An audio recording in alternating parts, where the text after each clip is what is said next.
انا كنت بس عايز اقول ان كل واحد فينا عنده طموحات واحلام بيسعى وراها ان هو يحققها مهما كان عمره.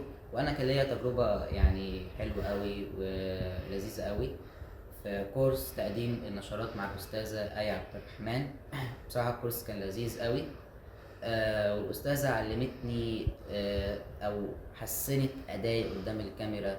علمتني ازاي اقرا النشره. وبرضو ظبطت لغة الجسد بتاعتي.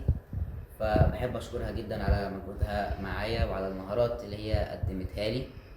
وبرضو بشكر الأستاذ محمد حسان على الطريقة البسيطة والسهلة للغة العربية. علمني ازاي أنطق الحرف صح، أقرأ النشرة صح، مخارج الحروف أنطقها ازاي، أطلعها ازاي.